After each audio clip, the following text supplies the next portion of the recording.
Start. Good morning student. आज हम class 12 subject biology chapter number 6 पढ़ने जा रहे हैं। चैप्टर नंबर 6 का नाम है वंशागत के आणविक आधार, मॉलिक्यूलर बेसिस ऑफ इनहेरिटेंस। पिछले चैप्टर में हमने देखा था कि मेंडल ने आनुवंशिक लक्षणों को पेरेंट्स से चिल्ड्रेन में ले जाने के लिए कारक शब्द का इस्तेमाल किया था। उस कारक को बाद में क्रोमोसोम के साथ जोड़ा गया और क्रोमोसोम के बाद हमें पता चला जीन। अब हमें ये देखना है इस चैप्टर में कि आखिर ये जीन में ऐसा क्या है जिसकी वजह से आनुवंशिक लक्षण जा रहे हैं, या हम कह सकते हैं वो कौन सा पदार्थ है जिसके द्वारा माता पिता के लक्षण संतानों तक पहुंच रहे हैं। तो पहली बात ये है कि ऐसा कोई पदार्थ जिसके द्वारा माता पिता के लक्षण संतानों में पहुंचते हैं उनको हम आनुवंशिक पदार्थ कहते हैं। तो ये कौन सा आनुवंशिक पदार्थ है, इसके बारे में मेंडल के बाद से काफी दिनों तक इसके बारे में बहुत ज्यादा जानकारी स्पष्ट नहीं हो पाई थी। बाद में आके पता चला कि वह आनुवंशिक पदार्थ डीएनए है। डीएनए ही वह आनुवंशिक पदार्थ है जिसके द्वारा माता पिता के लक्षण संतानों तक पहुंचते हैं। तो इस चैप्टर में सबसे पहले हमको देखना है डीएनए क्या है, फिर हम ये थोड़ा सा चर्चा करेंगे आनुवंशिक पदार्थ की खोज कैसे हुई, आरएनए संसार, आरएनए क्या है, इन सब की चर्चा हम क्लास 11 में किए हुए हैं। फिर प्रतिकृत डीएनए की प्रकृति कैसे बनती है, मोस्ट इम्पॉर्टेंट टॉपिक अनुलेखन को हम देखेंगे। इसके अलावा आनुवंशिक कोड जिसे हम जेनेटिक कोड कहते हैं उनकी चर्चा इस चैप्टर में करने वाले हैं। स्थानांतरण कैसे आरएनए से प्रोटीन बनता है इसकी चर्चा हम करेंगे। फिर जीन अभिव्यक्ति का नियमन क्या है, मानव जीनोम परियोजना पे भी हम बात करेंगे। और लास्ट में है डीएनए फिंगर प्रिंटिंग। ये जो अभी हमने नाम लिए ये आपके टॉपिक हैं इस चैप्टर के। तो हम कोशिश करेंगे जो इम्पॉर्टेंट है वो चीजें आपको मिल पाए, क्योंकि वैसे चैप्टर बहुत बड़ा है और वीडियो के माध्यम से पूरा चैप्टर पढ़ाया भी नहीं जा सकता। पूरी टॉपिक एक टॉपिक कवर करना भी थोड़ा मुश्किल है। तो हम कोशिश करेंगे कि आपको जो इम्पॉर्टेंट है बोर्ड के नजरिए से वो आपको मिले। तो ठीक है, आगे हम देखते हैं। सबसे पहले डीएनए के बारे में क्लास 11 में चैप्टर है आपका, उसमें कोशिका में डीएनए के बारे में दिया हुआ है। डीएनए का फुल फॉर्म आपको पता ही है, डीऑक्सीराइबोन्यूक्लिक एसिड। तो जो हमारा सेल होता है, सेल के अंदर न्यूक्लियस होता है। न्यूक्लियस में 2 प्रकार के स्पेशल एसिड पाए जाते हैं जिन्हें हम न्यूक्लिक एसिड कहते हैं। और ये न्यूक्लिक एसिड 2 हैं, डीएनए और आरएनए। तो हम उसी की चर्चा करने वाले हैं डीएनए के बारे में। तो आपको थोड़ा सा रिवीजन करा दें कि जो डीएनए होता है वो डीऑक्सीराइबोन्यूक्लिक एसिड का बना होता है। इसमें इसका नाम है, इसमें 3 चीजें होती हैं। आपको इस पर बहुत ज्यादा बात नहीं करने वाले, हम थोड़ा सा डीएनए की स्ट्रक्चर के बारे में बात करेंगे। इसमें 3 चीजें हैं। एक तो है क्षार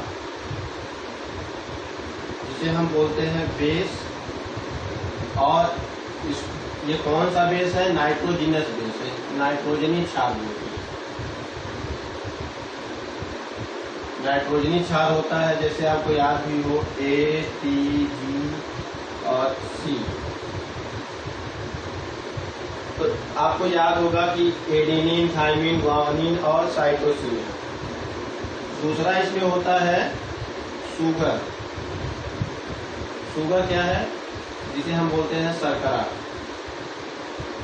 तो इसमें कौन सा शर्करा है, डीऑक्सी राइबोस, इसीलिए इसका नाम ही पड़ा हुआ है डीएनए, डीऑक्सीराइबोन्यूक्लिक एसिड।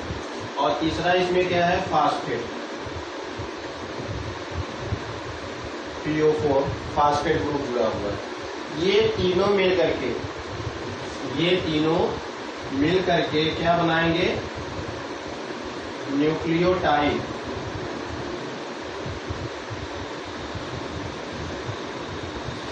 तो अगर ए के साथ जुड़ा है तो एक न्यूक्लियोटाइड होगा, टी होगा, दूसरा हो जाएगा जी। इस तरह से अलग अलग न्यूक्लियोटाइड होते हैं।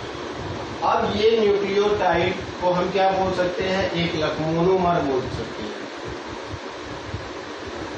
और ये न्यूक्लियोटाइड जुड़ते जुड़ते 1 से 2, 2 से 3, 3 से 4 एक चैन की तरह श्रृंखला बना लेंगे, तो उसे हम बोलेंगे पॉलीन्यूक्लियोटाइड।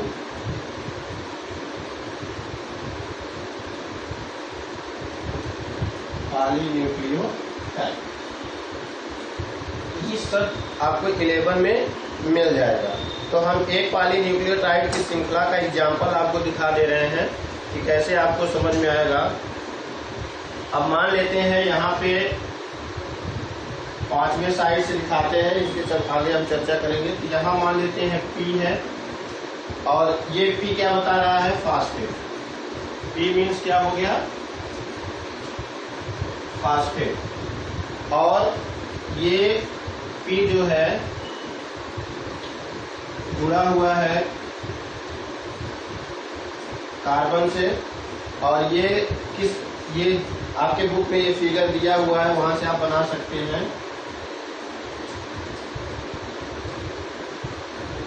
ये राइबोस शर्करा के 5वें कार्बन से जुड़ा हुआ है, ठीक है, इसकी संख्या 1 2 3 4 5। तो यहाँ 5वां है और ये तीसरा है। यहाँ पे क्या जुड़ा हुआ है, ये जुड़ा हुआ है। ए का मतलब यहाँ पे है एडेनिन, ये नाइट्रोजनी बेस है। अब देखिए हमने कहा था कि 3 चीजें हैं। ये आपका राइबोस शुगर है, ये क्या है, deoxy ribose sugar. Deoxy ribose sugar का एक कार्बन है और उस कार्बन से क्या जुड़ा है, फास्फेट जुड़ा हुआ है, और यहाँ पे एक बेस जुड़ा हुआ है। तो ये पूरा स्ट्रक्चर क्या हो गया, एक न्यूक्लियोटाइड हो गया। ये क्या हो गया, एक न्यूक्लियोटाइड हो गया। अब ये न्यूक्लियोटाइड सिंगल है, ऐसे ही ये दूसरे न्यूक्लियोटाइड से जुड़ेगा। फिर ये इसका जो ये वाला कार्बन है, यहाँ पे P आ जाएगा।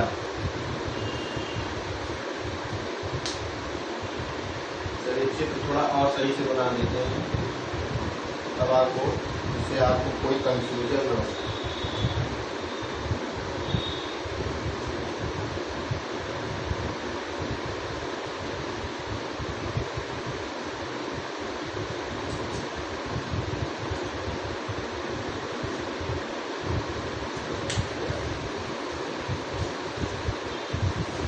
थोड़ा सा तिरछा बनाने की कोशिश की जा रही है।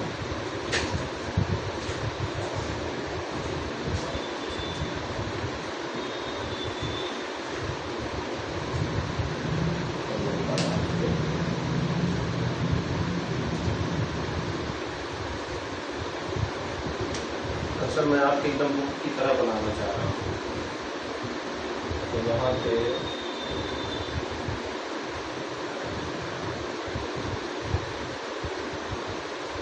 इस तरह से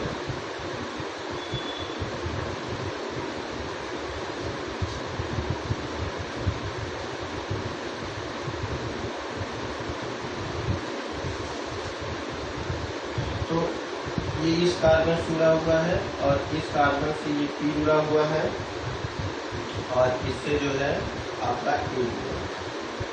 अब ठीक P जो है यहाँ पे दूसरे से जुड़ा हुआ है,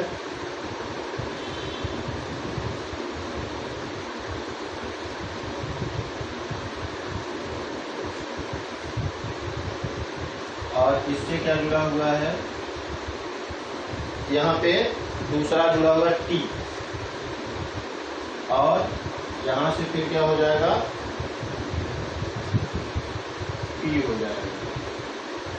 अब ये देखिए, ये आपका दूसरा न्यूक्लियोटाइड हो गया, एक ये हो गया और एक दूसरा हो गया, फिर इसी तरह आगे जुड़ता जाएगा। तो इसको बोलते हैं पॉलीन्यूक्लियोटाइड। आपको यहाँ से ये समझ में आ गया होगा। इस तरह से हम जोड़ते जाएंगे तो न्यूक्लियो, जैसे कोई माला बनाते हैं तो उसमें एक फूल है, उसके बाद कई फूलों को जोड़ते जाएंगे तो वो क्या हो जाएगा, पॉलीन्यूक्लियोटाइड हो जाएगा। इसे आपको केमिस्ट्री में पढ़ाया जाता है एकलक बहुलक। तो ये बहुलक है किसका, न्यूक्लियोटाइड का। ये एकलक है, मोनोमर और पॉलीमर शब्द इस्तेमाल करते हैं। तो इसकी चर्चा हम यहाँ इसलिए कर रहे हैं क्योंकि डीएनए जो है 2 पॉलीन्यूक्लियोटाइड का चेन है। तो ये इतना आपको यहाँ से ये समझ में आ गया होगा कि डीएनए जो है कैसे बना हुआ है। तो डीएनए में 3 चीजें हैं, नाइट्रोजनी बेस है, शुगर है और फास्फेट है। अलग अलग नाइट्रोजनी बेस है, अलग अलग, और शुगर आपका सेम है, फास्फेट सेम है। तो ये एक अगर ए जुड़ रहा है तो एडी न्यूक्लियोटाइड हो जाएगा, टी का है तो टी का न्यूक्लियोटाइड हो जाएगा, जी है तो जी का, और सी का है तो सी का। इन सब के नाम भी आपको 11 वाले बुक में दिया गया है। अब हम यहाँ ये देखेंगे, सीधे हम आते हैं डीएनए की संरचना पे, क्योंकि आपको ये तो पता हो गया कि डीएनए में क्या क्या है। अब हम ये देखेंगे कि डीएनए बना किस लिए, डीएनए की संरचना, स्ट्रक्चर ऑफ डीएनए। तो यहाँ पे डीएनए के बारे में बहुत ज़्यादा स्टडी हुआ था। इसका स्ट्रक्चर बताना बड़ा मुश्किल है क्योंकि बहुत छोटा था, और इसके मॉडल बोले जाते हैं, नमूना जिसे बोलते हैं हिंदी में। इसका सबसे पहला जो सबसे मॉडल तो बहुत लोगों ने दिया, लेकिन जो सबसे सटीक है, जो आजकल हम पढ़ते हैं जिनके बारे में, उनमें 2 वैज्ञानिकों का नाम है वाटसन और क्रिक। और वाटसन और क्रिक नामक वैज्ञानिक ऐसे थे जिन्होंने डीएनए की संरचना को बताया, और इन्होंने डीएनए को बताया कि ये द्विकुंडली संरचना है। तो डीएनए की जो संरचना है वो वाटसन और क्रिक का दिया हुआ है। उनका नाम है जेमसन वाट्स।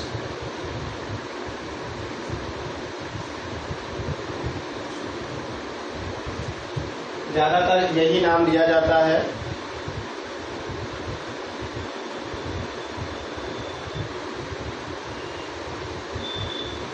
सिंपली बोल देते हैं जेम्स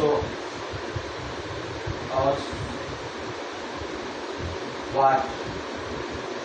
और फ्रांसिस क्रिक दूसरे वैज्ञानिक थे, फ्रांसिस क्रिक। ज्यादातर जब आपको बोला जाता है तो यही 2 नाम बोले, वाटसन व क्रिक। और इन्होंने 1953 में डीएनए की द्विकुंडली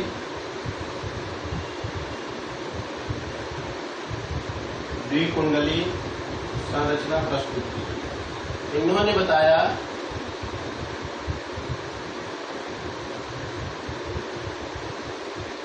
बताया कि डीएनए क्या है, डबल हेलिक्स है। द्विकुंडली का मतलब क्या होता है, कुंडली का मतलब होता है जैसे रस्सी होती है ऐसे घूम के, ये इस तरह की जो संरचना है वो क्या है, कुंडली, या इस तरह की जो संरचना है वो कुंडली है। तो अभी डीएनए का स्ट्रक्चर आपने बनाया होगा। तो डीएनए की स्ट्रक्चर कैसे होती है, आपने ज्यादातर बुक में देखा होगा, ऐसे बनाते हैं। तो ये एक कुंडली हो गई और ये दूसरी कुंडली हो गई। तो 2 कुंडलियां चल रही हैं साथ में, इसलिए इसको बोलते हैं द्विकुंडली। अलग अलग नाम दिया गया है, कहीं इसको कुंडली कहा जाता है, कहीं इससे रज्जुकी कहा गया है। अगर द्विकुंडली कहा जाए या द्विरज्जुकी, इंग्लिश में इसे बोलते हैं डबल हेलिक्स मॉडल, 2 कुंडलीय संरचना। तो अगर आपको कहीं कुंडली मिले या रज्जुकी मिले तो उसमें आप कंफ्यूज न होंगे। आपके बुक में डीएनए की स्ट्रक्चर दी गई है, उसमें से आप बना सकते हैं। ये आपका डीएनए का स्ट्रक्चर दिया हुआ है पूरा, एक कुंडली ये है और दूसरी कुंडली ये है। इसी के बारे में हम यहाँ पे डिटेल में देख लेते हैं कि दोनों कुंडलियों में क्या समानता है और कैसे ये चलते हैं। इसके लिए हम एक एक विशेषता इसकी देखते चलते हैं, क्योंकि आज हमारा टॉपिक डीएनए पे ही क्लियर करना है। डीएनए यहाँ पे आनुवंशिक पदार्थ है। जब हम आगे डिटेल में बात करेंगे डीएनए को ही आनुवंशिक पदार्थ क्यों माना गया। तो पहला पॉइंट यहाँ पे है, यह दो पॉली न्यूक्लियोटाइड। अभी हमने आपको समझा दिया कि पॉली न्यूक्लियोटाइड क्या होता है। यह दो पॉली न्यूक्लियोटाइड श्रृंखलाओं की इंग्लिश में बोलते हैं चेन का बना होता है।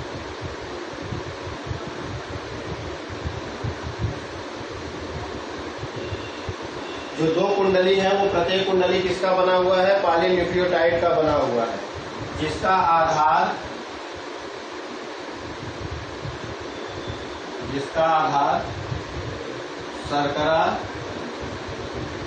शर्करा को इंग्लिश में क्या बोलते हैं, शुगर, और फास्फेट। ये हमने दोनों चीजें आपको बता दिया। वहां हमने स्ट्रक्चर इस तरह से बनाया हुआ था। ये आपका क्या हो गया, शुगर, यहाँ पे हो गया पी, बीच में दिखाया है कार्बन ऐसे समझाने के लिए, और यहाँ पे जुड़ा हुआ है ए। तो अभी हम इसकी चर्चा, यही आपका बदल रहा था। ए की जगह टी आ जाएगा, और यहाँ पे क्या होता है पी, फिर ये सी एच, और यहाँ पे फिर वही शुगर आ जाएगा। तो यहाँ पे मान लेते हैं टी आ गया, है ना। तो शर्करा फास्फेट इसका आधार है, और क्षार जो होते हैं, तो आधार क्या हो गया, शर्करा फास्फेट। और जो तीसरी बात हमने बताई थी क्षार के बारे में, तो वह क्षार भीतर की ओर प्रक्षेपी होता है। वह क्षार भीतर की ओर प्रक्षेपी होता है। जब आप चित्र देखोगे, मैं साथ सिंपल बना रहा हूँ जिससे टाइम न लगे, तो यहाँ के बीच में ऐसे क्षार होंगे। ये क्या है, क्षार है, ठीक है। और ये जो पॉइंट है ये शुगर और फास्फेट का बना हुआ है। दूसरा पॉइंट क्या कह रहा है, इसको आप नोट कर लीजिएगा, और डीएनए का स्ट्रक्चर अगर आता है तो आप इसी से इसको बना लेंगे। दूसरा ये पॉइंट कह रहा है कि दोनों श्रृंखलाएं, जो दोनों पॉलीन्यूक्लियोटाइड की श्रृंखला है, दोनों श्रृंखलाएं प्रति समानांतर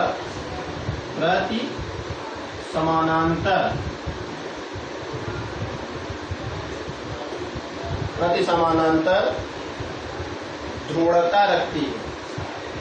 इसीलिए मैं लिख रहा हूं कि आपको बुक में बहुत ऐसे शब्द हैं जो आपको समझ में नहीं आएंगे, इसलिए मैं आपको बोर्ड पे लिख के बता रहा हूं। दोनों श्रृंखलाएं प्रति समानांतर ध्रुवता रखती है, यानी दोनों साथ साथ घूमती रहेंगी। आप इसमें जो देखते हो तो आपको ऐसा लग रहा है यहाँ टच हो रही है ना, ऐसा कुछ नहीं है। ये दोनों साथ ही साथ ऐसे ऐसे घूम रही हैं, और इनके बीच की दूरी हमेशा समान रहती है। ऐसा नहीं है कि ये कहीं टच हो रहा है, ये ऐसे ऐसे ऐसे ऐसे ऐसे करके, इसका वीडियो आप देख सकते हो, ये घूमती रहती है। तो प्रति समानांतर ध्रुवता रखती है, इसका मतलब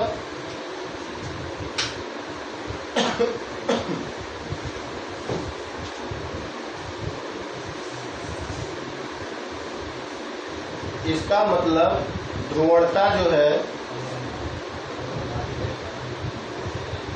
एक श्रृंखला की ध्रुवता 5' से 3, ये कार्बन की संख्या बताती है, 5वें कार्बन से शुरू होकर के तीसरे कार्बन से की तरफ जाती है, की ओर हो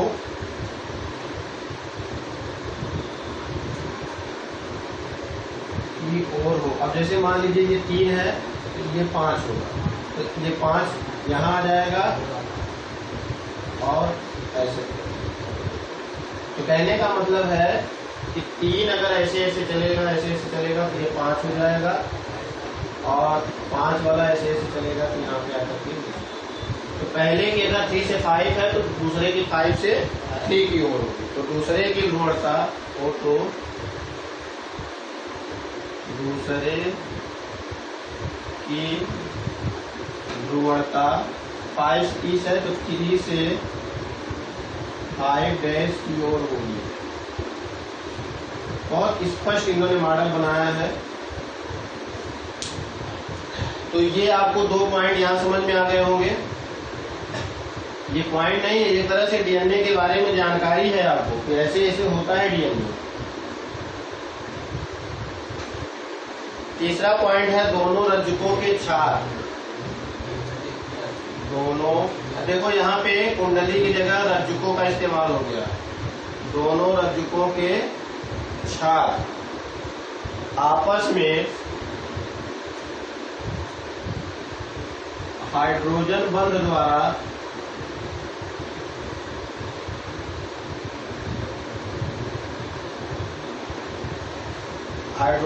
द्वारा युग्मित होकर यानी जुड़कर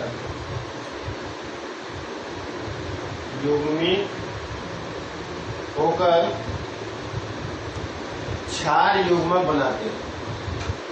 क्षार युग्मक को इंग्लिश बोलते हैं बेस पेयर। अब जैसे मान लीजिए यहाँ पे ए है और यहाँ पे टी है, ये हाइड्रोजन बंध द्वारा जुड़ेंगे। अब देखो ए और टी 2 हो गए ना, एक था अभी एक जोड़ा बन गया। इसको बोलते हैं क्षार युग्मक, इंग्लिश में बोलते हैं बेस पेयर। तो ये बेस पेयर होता है AT, और यहाँ अगर मान लो G है तो यहाँ पे C, तो ये भी एक बेस पेयर बन गया। तो युग्मित होकर के क्या बनाते हैं? क्षार युग्मक बनाते हैं। क्षार युग्मक बनाते हैं। एडेनिन व थायमिन, A और T, एडेनिन व थायमिन, एडेनिन व थायमिन जो विपरीत ध्रुवों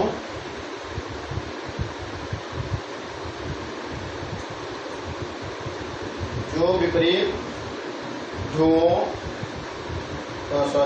ध्रुवों कहेंगे या विपरीत रज्जुकों पर होते हैं।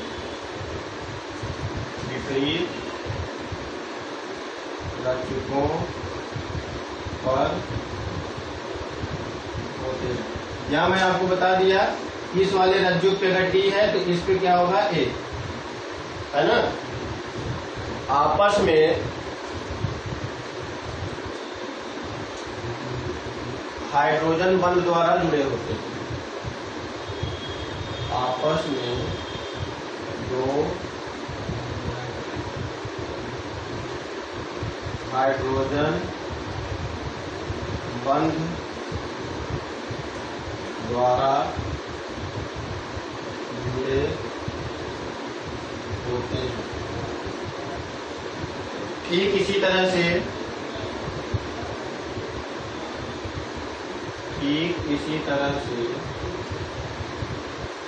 ग्वानिन साइटोसिन के साथ हमने आपको एग्जाम्पल दिया है। ग्वानिन का मतलब जी से हम दिखाते हैं, वह साइटोकाइनिन,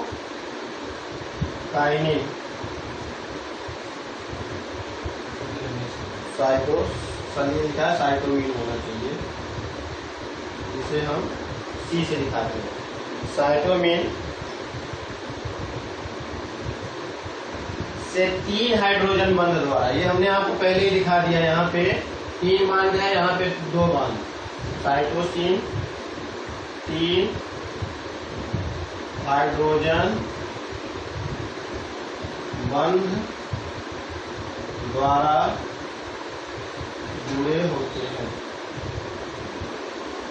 तो यहाँ पे स्पष्ट आपको क्लियर हो गया कि एडेनिन थायमिन के साथ जुड़ेगा और इसमें 2 हाइड्रोजन बॉन्ड होगा, और ग्वानिन साइटोसिन के साथ जुड़ेगा और उसमें 3 हाइड्रोजन बंध होंगे। और इससे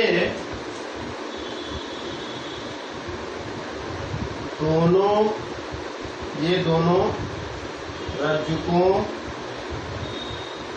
के बीच की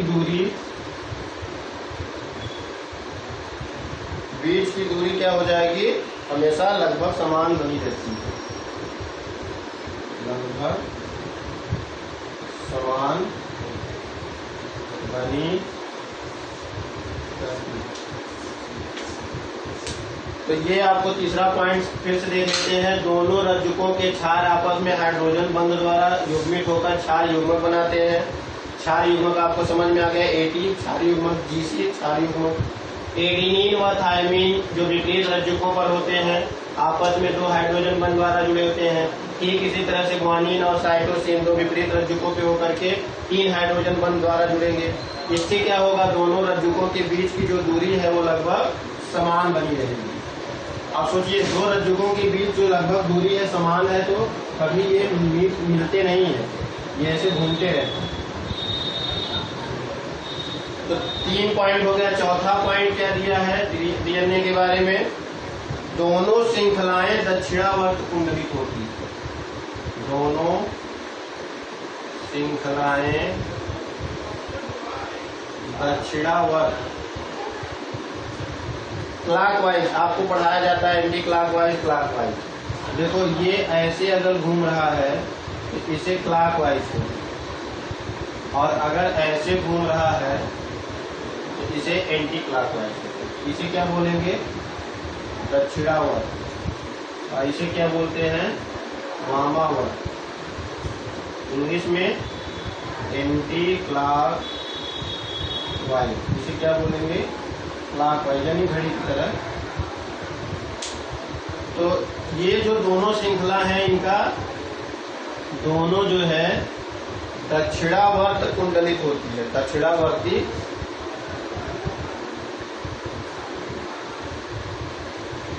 कुंडलित होती है, दक्षिणावर्त कुंडलित होती है। कुंडलियों के बीच की दूरी, कुंडलियों के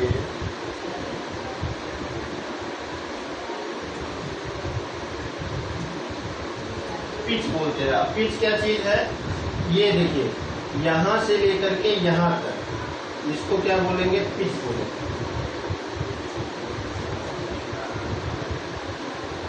तो कुंडलियों का जो पिच है 3.4 नैनोमीटर,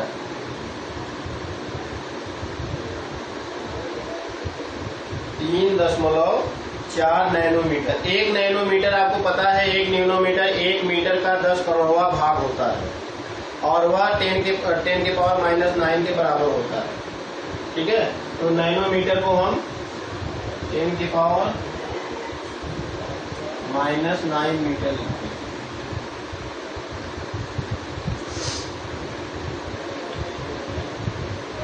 वह प्रत्येक घुमाव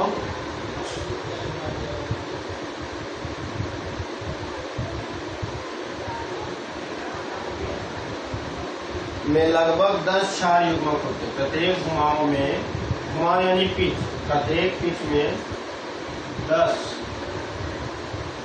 क्षार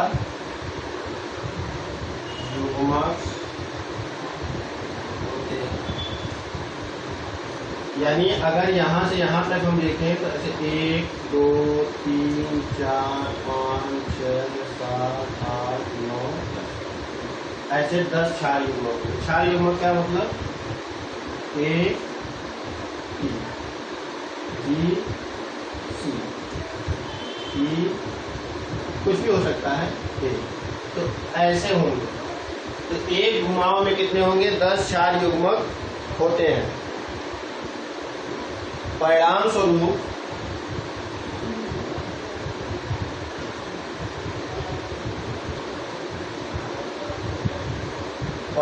स्वरूप एक कुंडली में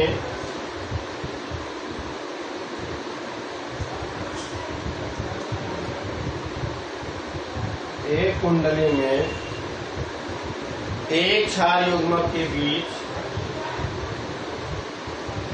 एक क्षार युग्मक के बीच 0.34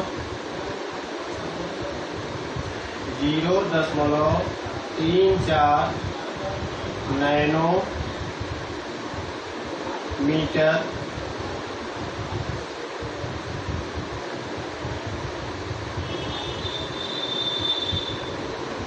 ये 3 ये केवल नैनोमीटर का है, 1 नैनोमीटर बराबर है। इसमें कंफ्यूजन मत करिएगा, क्योंकि इसको ऐसे लिखा जाता है 3.4 × 10⁻⁹ तो 0.34 नैनोमीटर की दूरी होती है,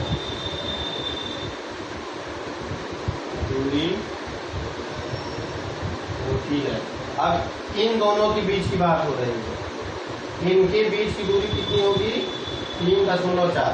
अब यहाँ से यहाँ तक की दूरी है 3.4, तो यहाँ क्या हो जाएगा 0.3।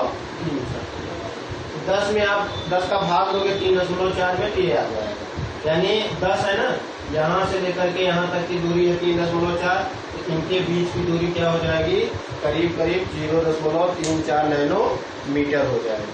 तो यहाँ आप देख रहे हो कि डीएनए में जो इन्होंने जॉन वाटसन और फ्रांसिस क्रिक, जिसे हम वाटसन क्रिक बोलते हैं, वाटसन और क्रिक ने जो मॉडल दिया था वो डीएनए की एक स्थिर संरचना प्रस्तुत की। फिर क्या है 5वां पॉइंट क्या है,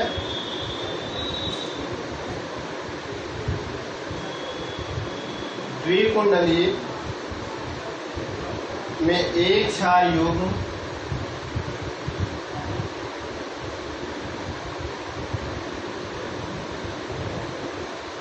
क्षार युग्म को हम फिर से लिख दे रहे हैं बेस पेयर, ए और टी मिलकर के जोड़ा बना। क्षार युग्म की सतह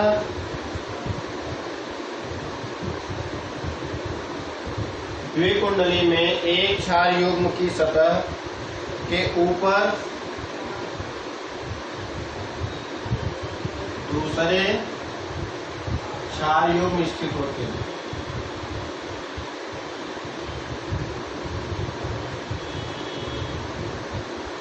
ये एक के ऊपर एक, एक के ऊपर एक। इसके अतिरिक्त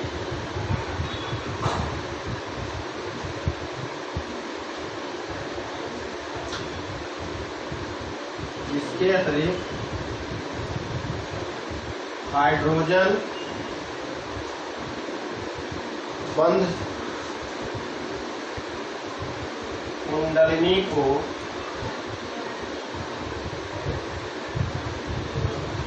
स्थायित्व प्रदान करते हैं, स्टेबिलिटी,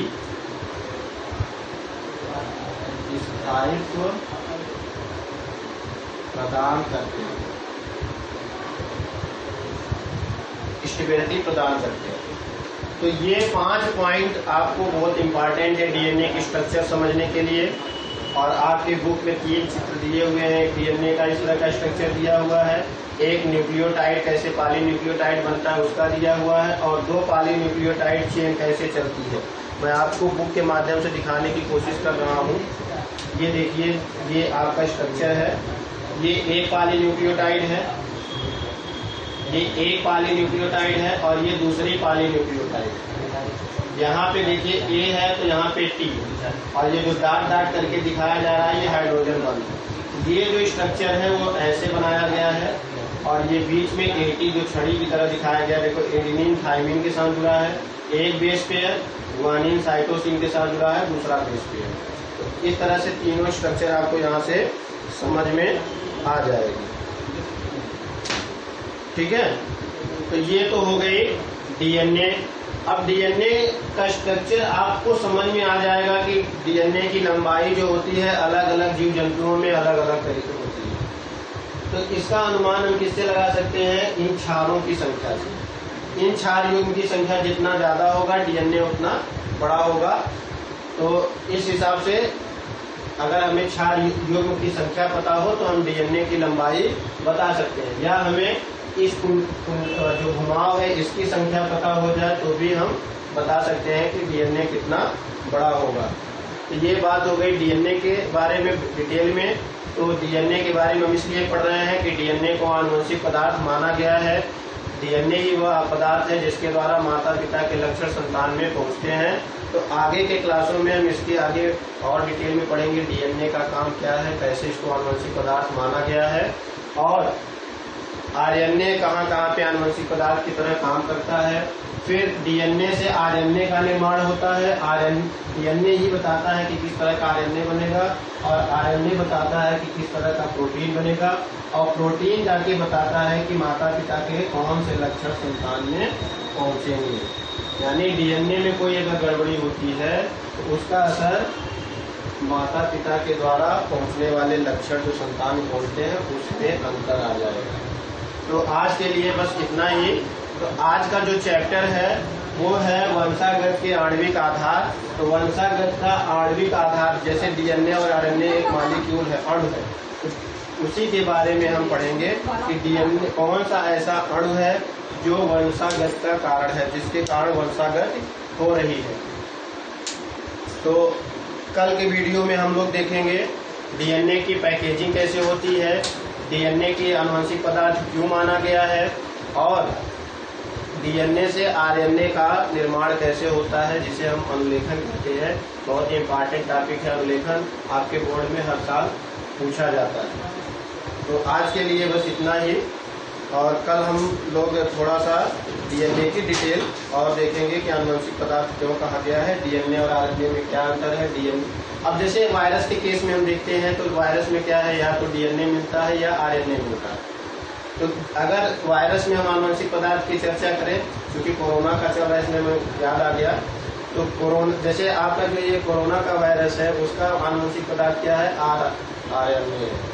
क्योंकि उस वायरस में या तो डीएनए पाया जाता है या आरएनए पाया जाता है। बाकी जहाँ पे डीएनए है वहाँ पे डीएनए ही आनुवंशिक पदार्थ है। Okay, thank you.